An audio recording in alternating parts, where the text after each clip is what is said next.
ajaluhum la yasta'khiruna sa'atan wa la yastaqdimun. Kata Allah, kalau kematian datang kepada seorang hamba, nggak bisa dimundurkan Pak Bu, dan tidak bisa dimajukan.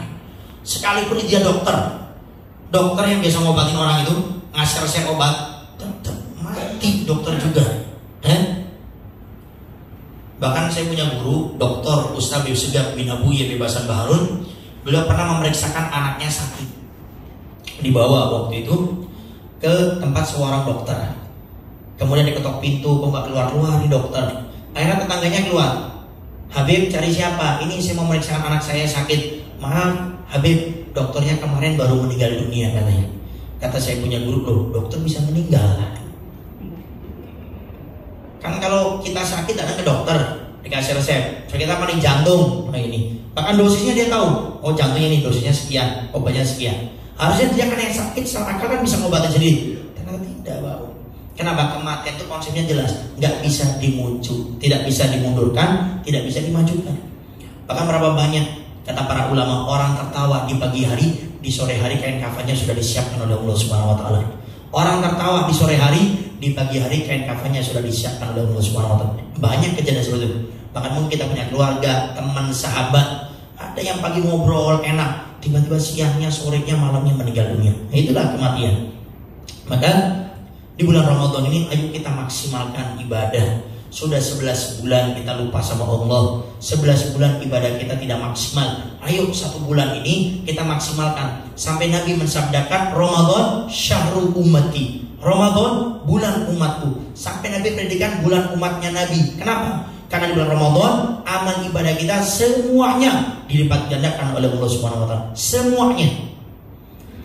Maka jangan sampai kita masuk bulan Ramadan kok masih sibuk mencari dunia.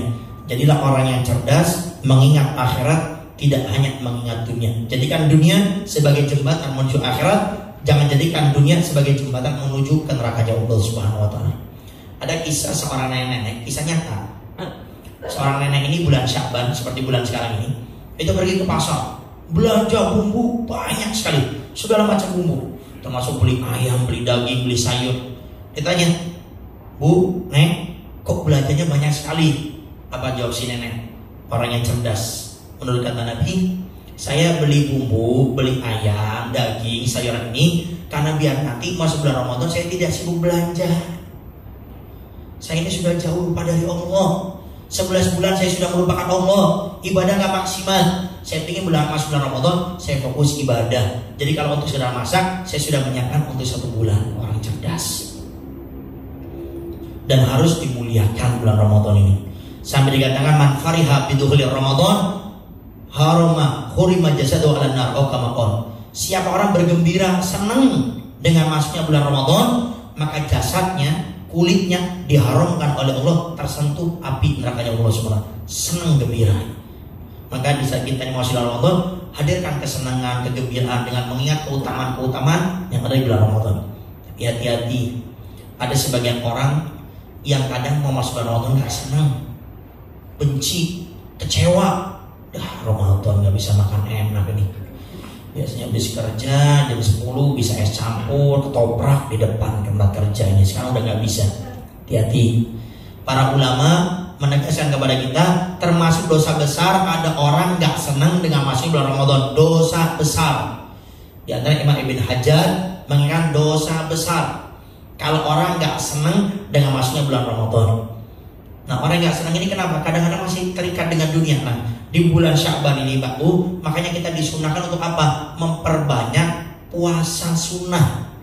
Sampai dalam beberapa hadis, konteks hadis menjelaskan bahwasanya Nabi Muhammad SAW berpuasa sunnah dalam 1 bulan paling banyak di bulan Sya'ban. Paling banyak, hampir sempurna. Kenapa? Kata Nabi, karena bulan Sya'ban ini diapit dengan 2 bulan yang istimewa. Rajab sebelumnya dengan Ramadan setelahnya. Sehingga bulan Sya'ban ini dianggap sebagai terminal, tempat transit, nyantai. Nanti maksimalnya di bulan Ramadan. Nah gitu Bapak konsepnya. Kebiasaan itu akan menjadi mudah kalau kita terus-menerus melakukannya. Sya'ban malas ibadahnya, nanti Ramadan kayak gitu. Hanya fokus dengan puasa wajibnya saja, tapi dengan Qur'annya enggak, sodakohnya enggak, terawih witirnya apalagi. Terawih kadang-kadang sudah mulai nih, pakai apa tim ses, coba mana cari masjid musola yang cepat imamnya, coba mana yang ekspres, eksekutif, bisnis, ekonomi yang mana ya? Belum Ramadan ini. Kenapa? Nah itu karena kita tidak menghadirkan kemuliaan lipat gandaan amal di bulan Ramadan. Para hadirin wal hadirat yang dimuliakan oleh Allah Subhanahu wa taala, ada 3 hal yang ingin Al-Fakir ingatkan kepada kita semuanya agar kita bisa maksimal ibadah di bulan Ramadan. Yang pertama, kalau kita ingin maksimal Pak Bu ibadah di bulan Ramadan, hendaknya kita mengingat keutamaan di bulan Ramadan. Mengingat keutamaan orang yang ibadah di bulan Ramadan. Di antaranya Nabi Muhammad SAW mensabdakan, siapa orang beribadah sunnah, siapa orang beribadah sunnah di bulan Ramadan, maka diberi pahala oleh Allah, pahala wajib, bukan pahala sunnah. Dan siapa orang beribadah dengan ibadah yang wajib seperti sholat 5 waktu, puasa bulan Ramadan dan lain-lainnya, dilipat gandakan oleh Allah pahalanya menjadi 70 kali lipat, dan itu cuma ada di bulan Ramadan. Ini perlu saya ingatkan karena kadang ada orang kurang memahami. Sunnah ini Pak Bu dengan wajib itu bedanya jauh. Jangan dibayangkan seperti SD naik ke SMP. Sunnah SD, SMP wajib. Enggak. Kalau kita bisa sederhanakan, wajib ini langit, sunnah ini bumi. Artinya bedanya sangat jauh. Bayangkan Pak Bu, kalau ada orang punya utang sholat 5 waktu, dia belum qadha, kok dia melaksanakan sholat sunnah, nggak ada pahalanya kata para ulama. Saking begitu dahsyatnya yang wajib diutamakan daripada yang sunnah. Jadi ini nggak main-main yang wajib ini. Bahkan kalau ada orang berpuasa ya di bulan Ramadan kemarin, dia nggak puasa, tidak ada udzur karena malas atau karena nggak puasa, dia tidak qadha sampai masuk Ramadan yang akan datang, maka di samping nanti dia wajib qadha plus bayar fidyah. Saking wajibnya itu yang namanya puasa, sampai ada penekanannya seperti itu. Sehingga saat ini Pak Bu kita beristighfar, contoh astagfirullahaladzim, pahalanya 1. Tapi di bulan Ramadan astagfirullahaladzim kita ucapkan, pahalanya wajib diberi oleh Allah Subhanahu wa taala. Dan itu cuma ada di bulan Ramadan. Saya yakin Pak Bu kalau kita mengingat hadis ini saja, saya yakin kita tidak akan ridho lewat 1 detik kecuali kita gunakan untuk ibadah. Kenapa? Karena kita mengingat keutamaan yang ada di bulan Ramadan, maka maksimalkan. Kita ini sebentar lagi akan masuk bulan Ramadan dengan mengingat ibadah-ibadah sunnah dilipat gandakan oleh Allah menjadi pahala wajib, dan yang wajib dilipat gandakan oleh Allah menjadi 70 kali lipat. Sekali lagi, itu cuma ada di bulan Ramadan. Para hadirin wal hadirat yang dimuliakan oleh Allah Subhanahu wa taala. Kemudian yang kedua, agar kita bisa maksimal ibadah di bulan Ramadan, yang kedua caranya adalah dengan kita memiliki jadwal dan target di saat kita masuk bulan Ramadan. Dibuat dari sekarang jadwal targetnya. Contoh yang gampang, yang simpel, kita pengen hatam Quran berapa kali baca Quran.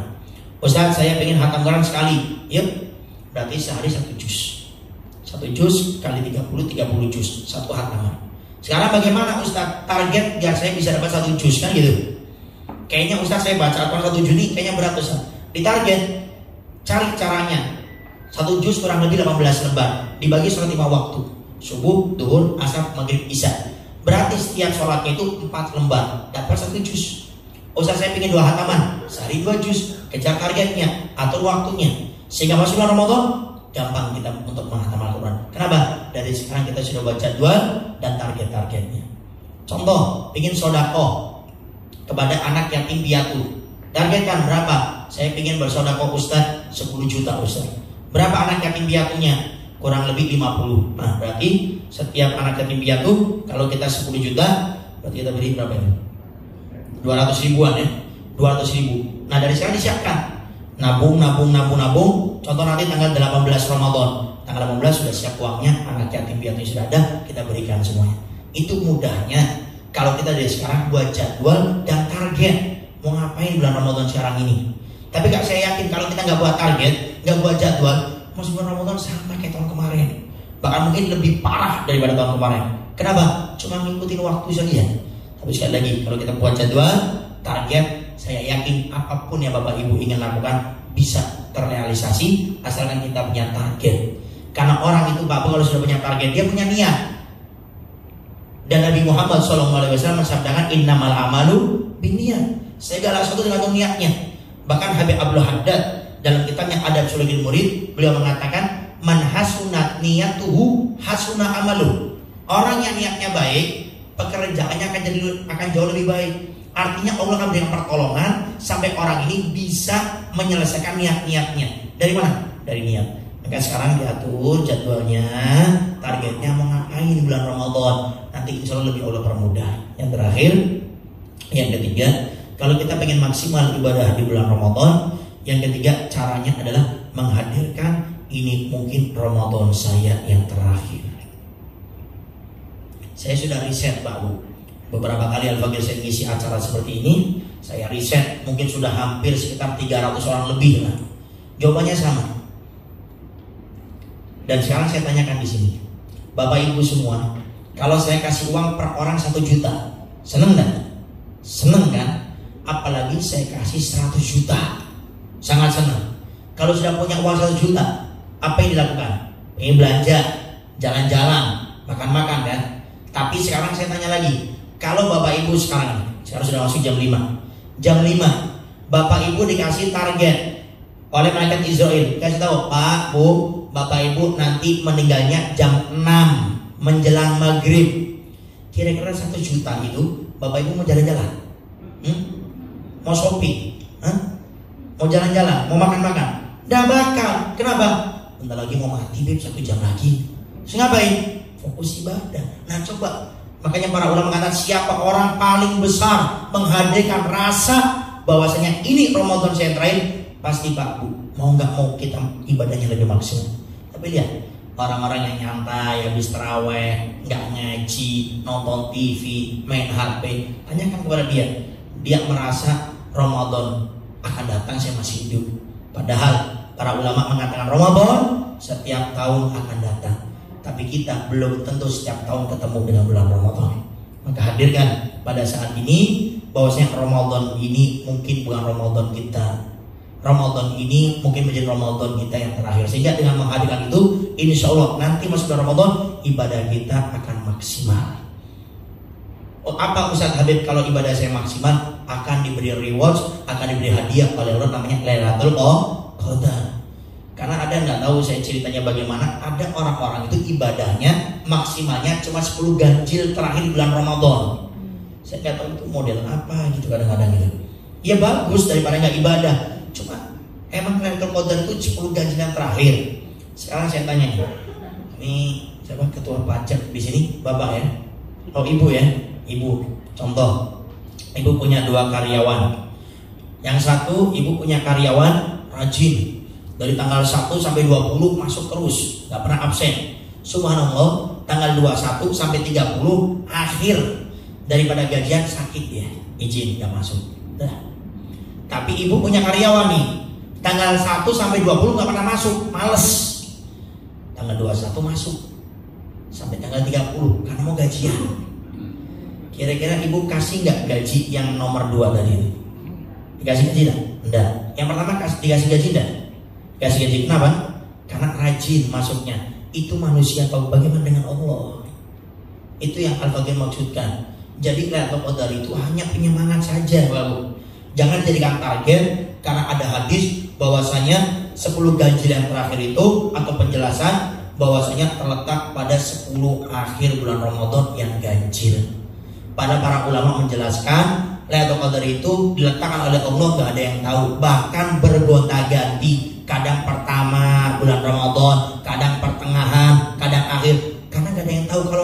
Kalau dikasih tahu Pak Bu, saya yakin kita ibadahnya pilih-pilih semuanya itu. Makanya Habib Adi Habsyi, pengarang Maulid Simturon, beliau seorang alim di zamannya, seorang wali kutub di zamannya, rajanya para wali di zamannya. Beliau mengatakan yang mendapatkan Lailatul Qadar adalah orang yang paling maksimal ibadah di bulan Ramadan.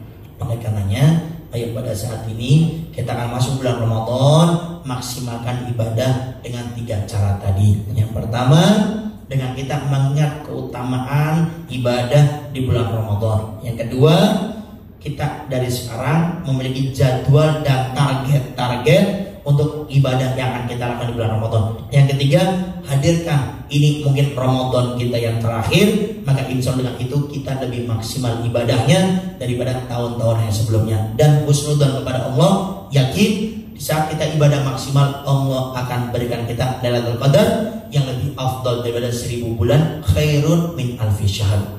Para hadirin wal hadirat yang dimuliakan oleh Allah Subhanahu wa taala, itu saja yang bisa Al-Bagir sampaikan pada kesempatan kali ini.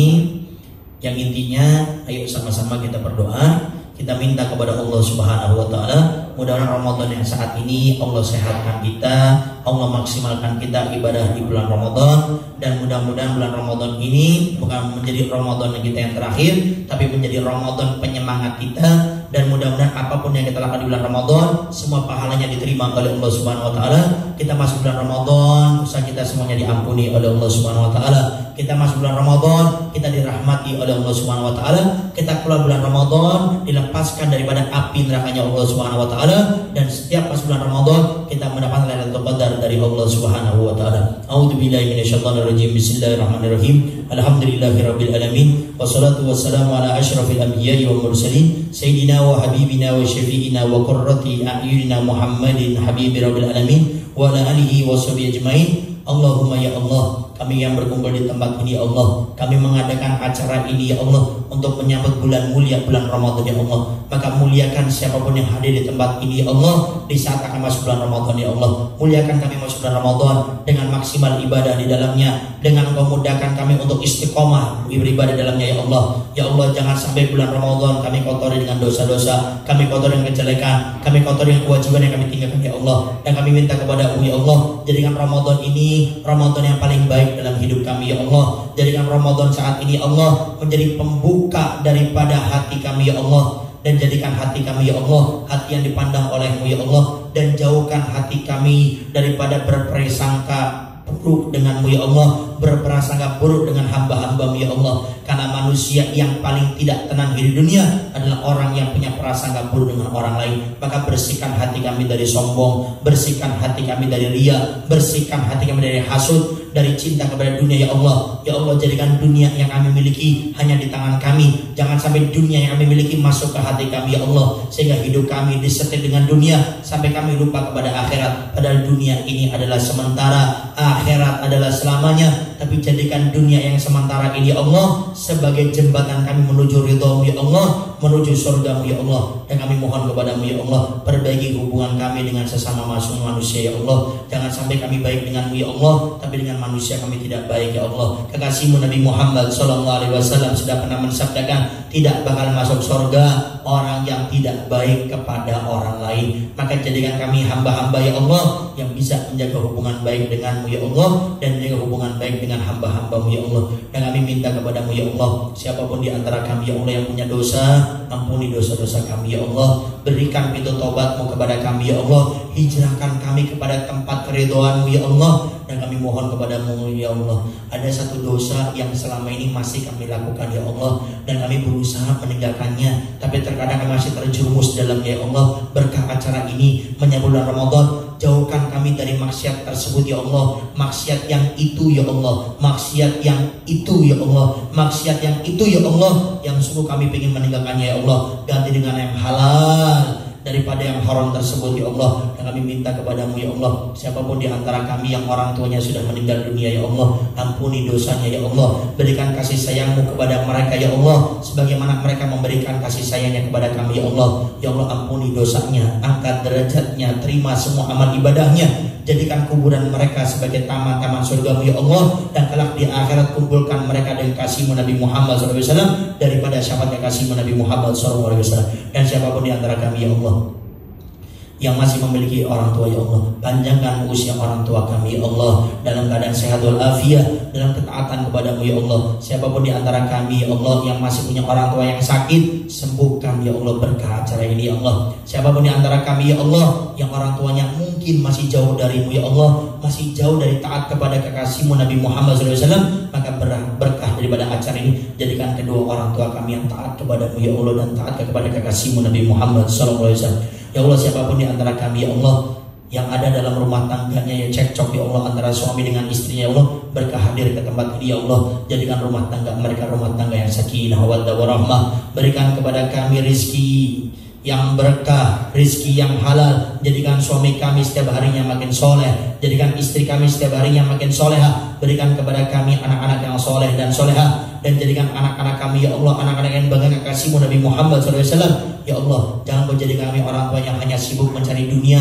tapi lupa pendidikan agama untuk anak-anak kami. Kami lupa mengingat anak kami di saat mereka tidak sholat, kami tidak tegur, kami tidak tanyakan. Di saat anak perempuan kami yang sudah balik menutup, di saat anak perempuan kami yang sudah balik membuka auratnya, kami tidak mengingatkannya. Ya Allah, kekasihmu Nabi Muhammad sudah pernah mengingatkan, ada orang tua yang selangkah akan masuk surga, ternyata dicegat oleh anaknya, kemudian masuk ke neraka gara-gara anaknya semasa hidup di dunia tidak pernah diingatkan agama yang baik oleh kedua orang tuanya. Maka jadikan anak kami sebagai ladang kami menuju surga, dan jangan kau jadikan anak kami ya Allah sebagai ladang kami menuju neraka-Mu ya Allah. Dan kami mohon kepada-Mu ya Allah, setelah panjang umur dalam keadaan sehat walafiat, cabutlah nyawa kami semua dengan husnul khatimah ya Allah. Husnul khatimah, husnul khatimah, meninggal membawa iman ya Allah. Cabutlah nyawa kami di saat kami sedang berbuat kebaikan ya Allah. Cabutlah nyawa kami dalam keadaan beribadah kepada-Mu ya Allah. Jangan kau cabut nyawa kami di saat kami berbuat dosa, berbuat maksiat, meninggalkan kewajiban ya Allah. Dan cabutlah nyawa kami sebaik-baik orang meninggal dalam keadaan sholat, dalam keadaan sholat, dalam keadaan sholat ya Allah. Jangan kau cabut nyawa kami di saat kami meninggalkan sholat ya Allah. Kekasihmu Nabi Muhammad sudah pernah mensabdakan, barang siapa yang meninggalkan sholat satu kali saja di usia baliknya, dia tidak qadha sampai ajal menyebut nyawanya, maka neraka jahanam tempat balasan baginya. Ya Allah, kami tidak rela, kami tidak ridha kalau ada di antara kami atau yang mendengarkan suara ini, yang menyaksikan acara ini masuk neraka gara-gara meninggalkan sholat. Maka mulai hari ini ya Allah, jadikan kami ahli sholat, ahli sholat, ahli sholat ya Allah. Siapapun di antara kami yang pernah meninggalkan sholat, berikan hidayah dan taufik kepada kami ya Allah, agar kami bisa mengqadha sholat yang selama ini kami tinggalkan ya Allah. Dan kau cabut nyawa kami ya Allah sebelum sholat yang kami tinggalkan mampu kami qadha ya Allah. Dan pada akhirnya ya Allah, kami yang hadir ke tempat ini, kami punya hajat, kami punya keinginan banyak sekali ya Allah, dan Kau maha tahu dengan hajat yang ada di hati kami. Maka jangan Kau kecewakan kami ya Allah. Pulang dari acara ini, berkah acara ini, maka kami pulang ke rumah, kami kabulkan semua hajat kami ya Allah, hajat dunia maupun hajat akhirat ya Allah. Khususnya ya Allah, setelah panjang umur, sehat walafiat, cabut nyawa kami semua dengan husnul khatimah, husnul khatimah, husnul khatimah, membawa meninggal membawa iman ya Allah. Dan mudahkan lisan dan hati kami ya Allah untuk mengucapkan kalimat agungmu ya Allah, kalimat muliamu ya Allah, kalimat la ilaha illallah Muhammad. Muhammadar Rasulullah bersama-sama. La